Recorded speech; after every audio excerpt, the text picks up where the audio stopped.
Okay, so hello from myself as well. Welcome to this session. So let me start by giving you a small intro about myself. So my name is Marios Touloupou.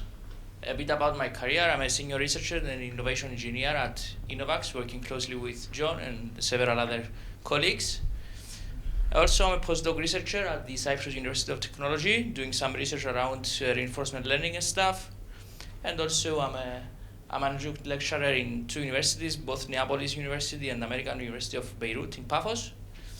And in terms of my academic background, I have a PhD on blockchain. Graduated that last year, almost a year ago in 2024 from University of Nicosia. Doing some research around blockchain consensus algorithms and studying their performance under different conditions. And as I have said already, the current research is around distributed reinforcement learning in the cloud continuum. So today, the aim is to connect the dots. So thank you the previous speakers. They gave a good and solid background and the theory around stuff and blockchain, smart contracts, and so on and so forth. So let's connect the dots and make our hands dirty. So I'll give you some demo and also some practical stuff and doing some exercises together. So the ones that have a laptop, feel free to follow my demo as well if you want and you feel so. But before we do what to expect in this session, so starting we aim to give you a brief introduction and understanding on smart contracts and blockchain transactions. We're going to see how we can develop a smart contract and how we can actually deploy it on a real private Ethereum-based blockchain network on our PC. Also, we're going to explore the blockchain transactions that we're going to execute. We aim to see those on Etherscan, if you know what that is. If not, I would show that as well. And then we're going to demonstrate as well actual interacting with the smart contract that we're going to deploy.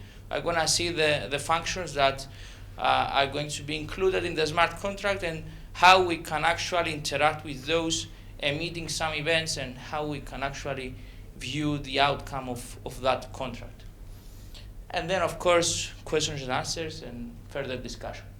So let me start again with what the smart contract actually is. You can think of that as a self-executing program, a piece of code mostly written in Solidity. Okay, for EVM-based and Ethereum-based contracts, we use Solidity. So they are self-executing programs. They automate stuff. You can write some code to automate some processes. And in order to give you an example and speak the same language, let's say, imagine I have an example, a use case in a land registry where I plan to buy an asset, a building or something. So I plan to give partial payments to the owner of the building. So I have a smart contract where I automate the process of the payments, and when something is completed while the building is being developed, I express the first payment, the second, and so on and so forth. So that's a first use case we can consider as automation within the smart contracts, and so on. So the steps that we have for executing a smart contract, we start from the deployment. So you can consider a user or a developer that writes the contract and then deploys it on a blockchain. Then we have the execution where a user actually sends a transaction to call a function within the contract. Then the next step is a validation where the network and the miners or the validators, depending on the consensus protocol that is being used, they check if that transaction meets the expectations. The one that sends the transaction is the one that actually claims to be, and so on and so forth. And then we have the last step where it's the state update, where after each execution of a transaction, we have a new state within the blockchain. So that is being appended on the next block, and that's how the chain is expanded by one block, in simple terms. All right, so these are some visualization transaction tools. The most Public one is Etherscan. If I guess you have used it. If not, we're gonna see it together. So that's a tool, an online tool where you can see the transactions, the blocks, everything that is appended and executed within the blockchain. It's how we consider the transparency of a blockchain. So we have those tools where you can see actually what happens. Okay, obviously it's an anonymous process. I mean, you cannot know exactly who that person is, but you can know in terms of hashes and accounts who sent to whom, and so on and so forth, which contract was executed, when was created, and several other data, metadata, and so on and so forth. All right, so now let's continue with some demo. Before I start, I wanted to, okay, so I can use that microphone now. Let me use that one. All right, so first, we're gonna see how we can deploy our own private EVM-based blockchain network and connect that with MetaMask. But before I do so, I want to ask if any of you have used or you know what MetaMask is. Have you used it? Yes. Sorry? All right, yes. So for the ones that do not know, MetaMask is a tool that helps you to create account, blockchain account, a wallet, let's say, which a wallet is consisted of two keys, a public and a private one. So you use your public one, you share your public one in order to give it to someone that wants to send you some tokens, etc. And you have the private key, which you need to closely have it stored somewhere in order to not have your account stolen, let's say. So these steps are basically, we're going to download and install MetaMask. I don't know why the colors are a bit different here, but anyway. We're going to download and install MetaMask on our browser. Then we're going to create a new account and then use MetaMask to sign and confirm transactions when we're going to deploy actually our smart contract. And then I will try to get some test funds from a faucet, from Google Faucet, so we'll see that as well.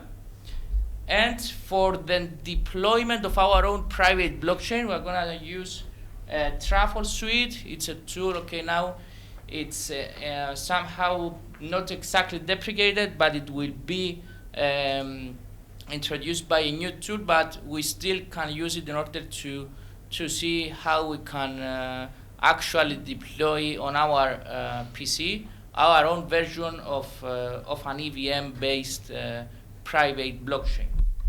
And then, of course, we're going to use MetaMask in order to import some accounts that we're going to be given from Truffle, import those accounts and exchange some funds between some accounts. All right, so let me go back to my browser then.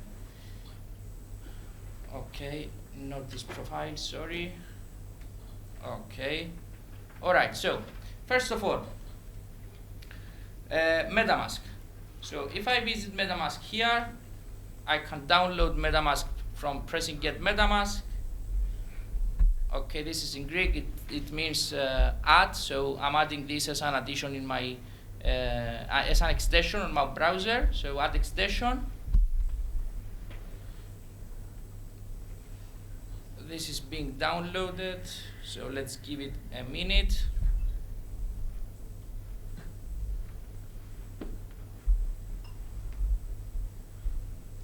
Right, so it's being downloaded, and now MetaMask has been added to my browser. So now, okay, I need to obviously read and accept the term of use, and now I'm just hitting agree, and then I need to create a new wallet.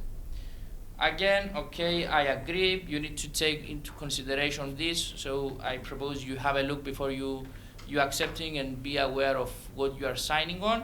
So I now agree, and then I'm being asked for a password. So bear in mind that this password is not a password for the actual wallet in terms of the account, but that's a password that is being used only for accessing the MetaMask tool on my browser. So this is to disable, let's say, another user that is using my PC to access MetaMask and get access on my account and on my funds. So now I'll just give a password. Okay. I understand. Is there anyone that follows me in order to wait for? Okay, so you do and you do as well. All right. So if you have any questions while we're doing this process, let me know. So we're creating our account. We have to secure our wallet. That's the recommended. For now, in order to save some time, we're gonna remind it later. Okay, I understand.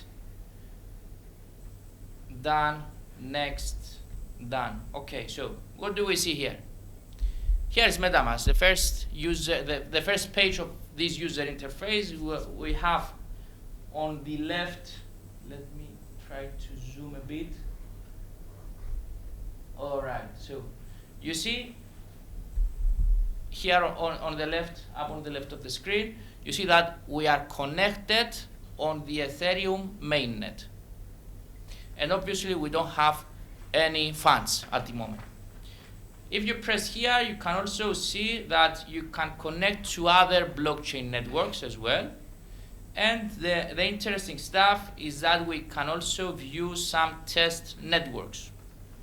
So a test network is basically, for the ones that do not know, a replica of another network where the developers can test some features. You can test an application before moving on to the mainnet, to the real network. And in order to avoid spend some real funds and pay some real money to test things and test new features, you are doing that on a testnet with some test tokens that do not have actual value. So in this case, you can see that we have Sepolla, that's a testnet of Ethereum as well, and Linea Sepolla, which is again another testnet for Ethereum. And you can just change a network on which you are connected. So if I press Sepolla, I will change network. You see that now it's a Sepolla, and the account stays the same. So we have a single account through MetaMask, which is the same for all the networks that I change within MetaMask. Right, that's the first part. So what's next? Now, next thing is to actually deploy our own EVM-based network on our PC. So if I minimize that, I will use Truffle. Just a minute, maybe it's Ganache, okay, Ganache suite, in which I can use Truffle.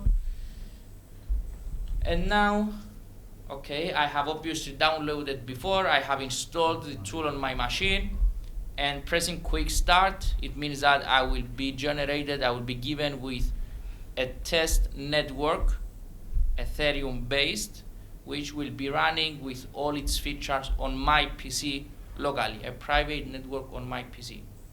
So if I press here, I have this interface here which says, I don't know if you can see clearly, I believe not, but if I may give you some info, what I see here, I have the RPC server, which is obviously local host. It says that it's running locally. I have the network ID, I have the gas limit and some other metadata that represent the network, and also I have a set of accounts that are pre-funded with some test Ether on this specific blockchain network. So what can I do next?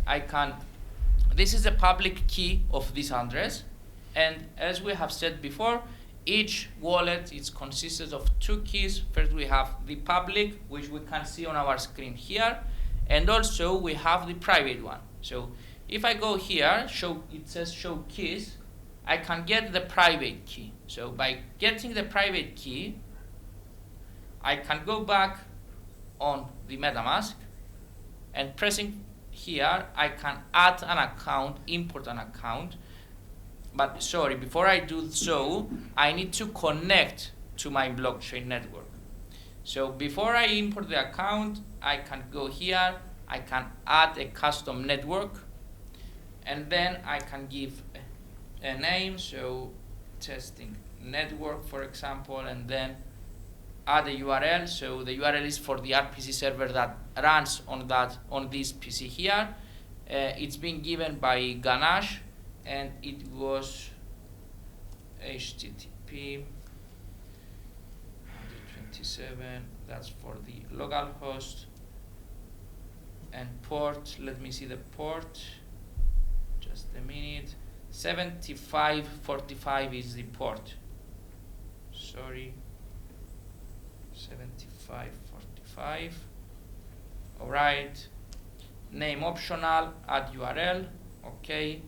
Chain ID 1337 is the chain ID usually used by Ethereum. Currency symbol, I'll just give ETH, and I press save. So here in the network list now I have my testing network, and I can see that I'm now connected on my testing network that I have deployed here, and now I can move on to import the actual wallet that is appended here. So by getting this private key, I can go back to MetaMask, accounts, add an account, import account, and it says enter your private key. So pasting the private key, I should see now that the new account is being imported in MetaMask, and that is pre-funded with 100 test ETH. So give it a minute or so.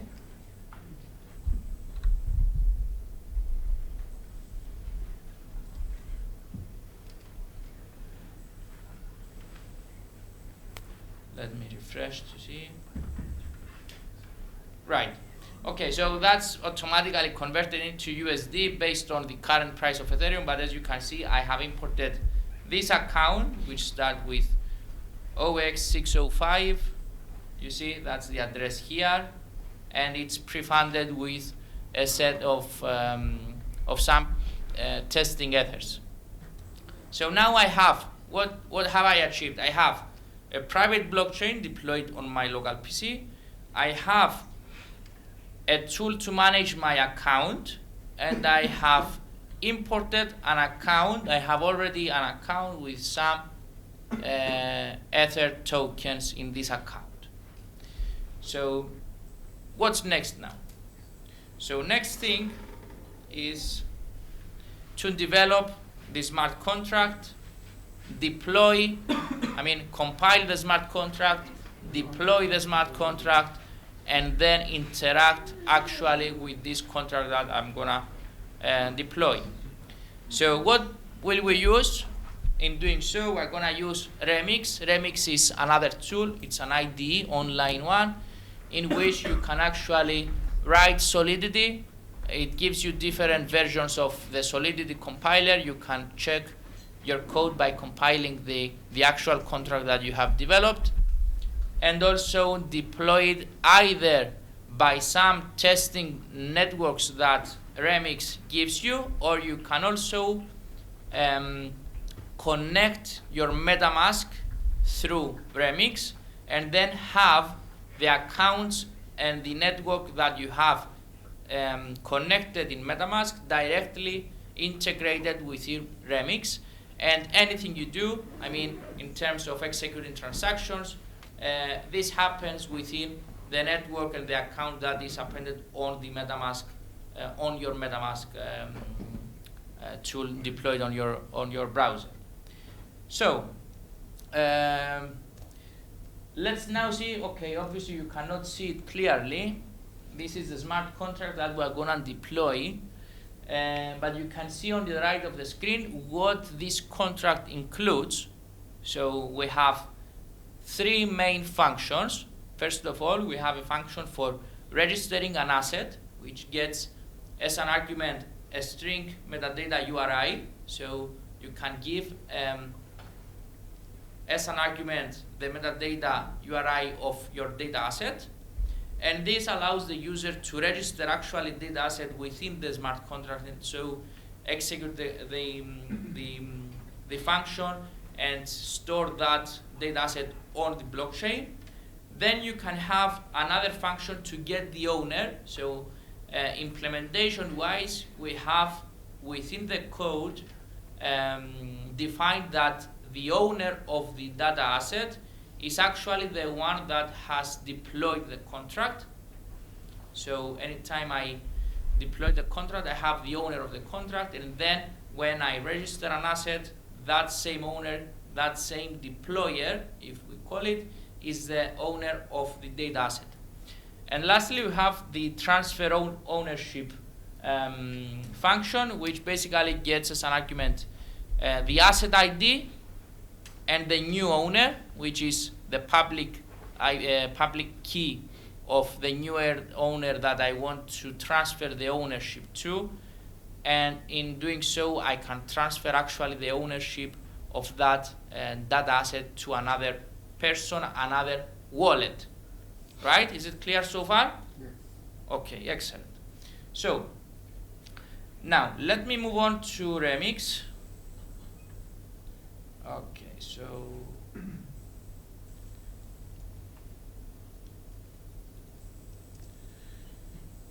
Remix Ethereum ID. Okay, so here we are. Let me pin MetaMask here. Okay, so I have my MetaMask here. Everything is alright. Okay, let me just also import maybe another account for testing purposes and for the demo. So I will import the second account as well.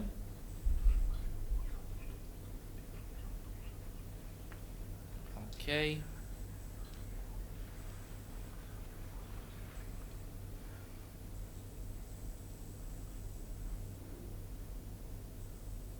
Give it a couple of minutes.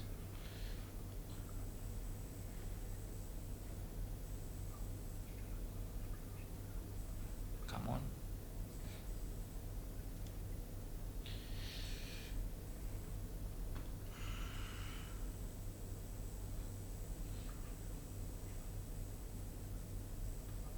Sometimes it does not want. Anyway, let's proceed and come back to that later. Okay, so this is the Remix ID, right? Okay, I don't need that. Okay, again, you cannot see clearly. I will try to zoom in so you can kind of, is it better? Okay, so, all right, so here I have created a smart contract before the training session, and I'm just getting the code. I will explain that in a while. And I'm just pasting the code here, and as you can see, I have, just a minute, sorry. All right, so I have pasted the code of the actual smart contract within Remix. Okay, so I have a simple data registry. This is object-oriented programming. I have a class, let's say, which is called simple data registry, and that it includes also the constructor if we are talking with programming language, if I may. We have the functions which I have described before. We have the register asset. I have another one, get owner, which returns the owner of the data asset, and also the one that I have said before, the transfer ownership function. And next step now is actually to compile the smart contract, which means basically that my code is okay in terms of not logically correct, but coding perspective is okay. So I follow the correct logic of writing and so on and so forth. So, sorry. I should create a new contract on this tab. Sorry, yeah, I forgot about that. So I need to create a new file. I'm gonna give it a name, data asset contract .sol from Solidity. So the extension should be Sol. And then I'm pasting the code here. And now I'm ready to proceed with compiling the contract. So moving on this tab here on your left, we have the compiler tab where we can use the compiler version, and I'm going to use 080. So I can choose the compiler version from this list here and compile the contract. So when I compile a smart contract, the Solidity code, I get two things. So first of all, I have the bytecode, which is the language that the EVM, the supercomputer that who was that Christoph that talked about before? Yeah, so that's the language that the EVM understands. So we as humans, as programmers, we understand this kind of language, but machines do not. So this needs to be translated into bytecode, and that bytecode basically is a set of numbers and so on and so forth. And also I have the ABI, which is basically a JSON object which translates this code into machine readable format in JSON format, which I can give to someone that wants to interact with my smart contract and know exactly what that contract includes in terms of functions, what the functions accept as arguments, and what these functions returns as an output, and so on and so forth. Okay, so I can also show that to you. For example, if I take that and paste it into my notepad, you see that's a JSON object, which if I go down, I can see that I have the assets, I have the get owner function,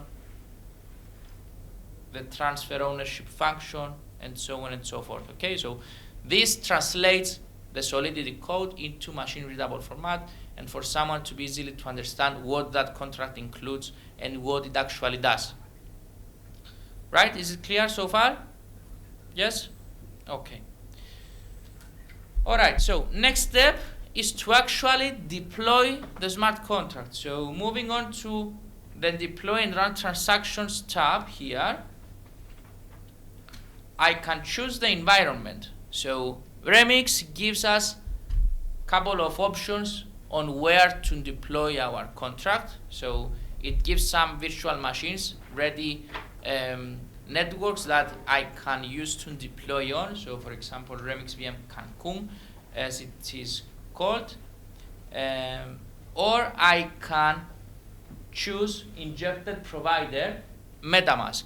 So I can connect Remix with my MetaMask. So by pressing here, I need to, that's okay, I need to give permission for my MetaMask to be connected with Remix. So this window appears, and I need to accept and connect actually the MetaMask. And now the connection is being done. So I have connected through Remix and MetaMask. So next on the account list, you can see that I have the first account. Okay, maybe the second is not, it still, I don't know why, but we have just the single account here. In any case, we can proceed with that. Okay, so we have at least one account with some ethers. We have connected our account and our MetaMask through Remix, and then next step is to actually deploy the contract. So hitting deploy button here. Okay, I have an alert. It says that the network fee, I do not have enough ETH in my account. Why does it say so? I'm not sure. Let me see. Just a minute.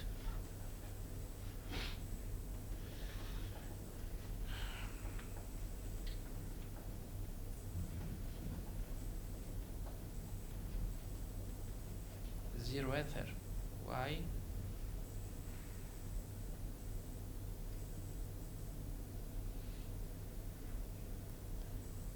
Let me just make a refresh. Sometimes, you know, connection breaks. You need to be persistent and try again and again until it All right, let's see now. Let's compile again, deploy.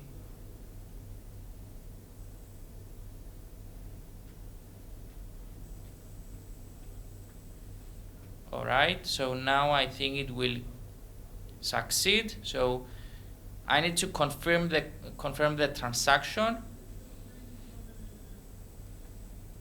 And now you see that on the bottom of the screen, I get a successful message which says that, all right, your transaction was successful.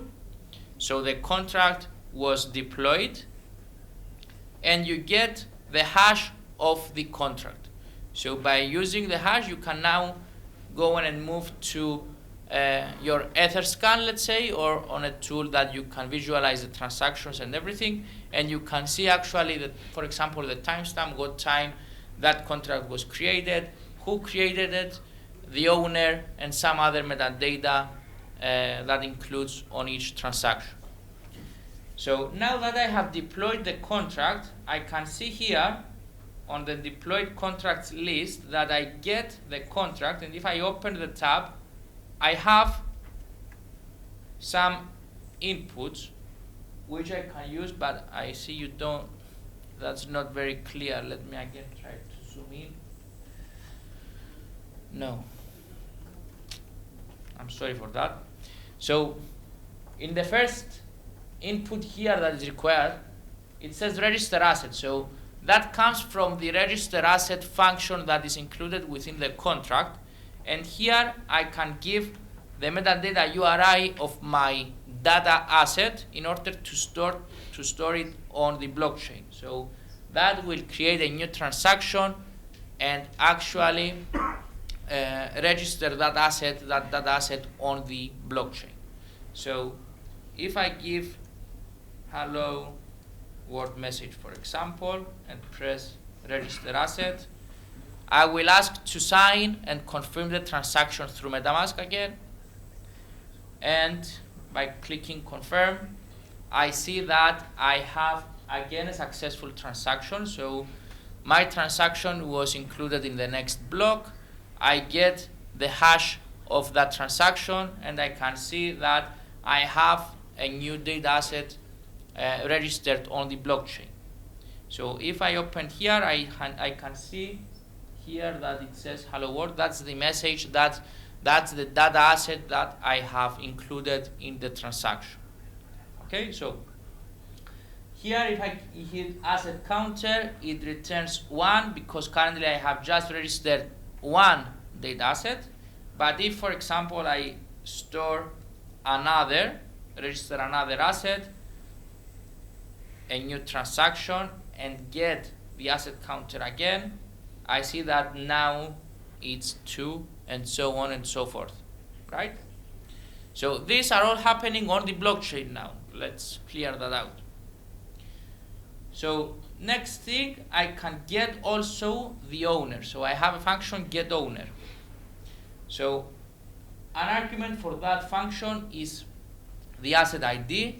So asset ID is, for example, the first is 1, and if I give 1 and get owner, I can see that I get the public key of the data owner, of the data asset owner, which is myself. That is my account. If I press 2 and get owner, again, the owner is the same, but that's the owner of the second asset. Then another thing I can do is basically transfer ownership. So if I go up, I can choose the second account, for example, and let's say I want to transfer ownership of the first data asset to this wallet here. So I will get the public key of that account, all right? Then go back to this input here, and I need to give the asset ID, so I'll give 1, and then I will give the public key of the new owner that I want for him to claim the ownership. So transfer ownership, I will confirm the transaction, and the transaction was successful, and that means that the owner is now the new account, so the second account public key that I have given. And if I get the owner, the current owner of data asset 1, I will see that this was not supposed to happen, to be honest with you. So I get a strange result here, but if I open it, all right, let me see. Get owner. All right, here it is. So the output should be in the decoded output, but something was wrong maybe in my code, which I haven't realized, to be honest. But I mean, okay, we have transferred the ownership, and now the new owner became a new wallet, a new public key of that account. So that's basically how I can create a data asset. That's the flow, we can say a simple flow of registering a data asset on the blockchain. I can give it a value. For example, for transferring the ownership, I could ask for some tokens, a value for that data asset, and then append that logic on the actual smart contract and give that data asset a value. And that's a wrap up of the today's demo. I think I have covered everything that I wanted to cover, and I'm open for any questions if you have any.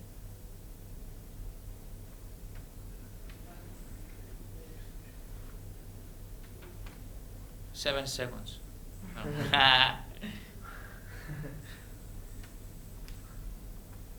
No, was that clear? Okay. If not, I think we can wrap up. Mariana, what do we have? We have next? Anything else? No? We're the last okay. presentation, so thank you all for attending. Thank you for coming. I hope you enjoyed. Thank you. And yeah.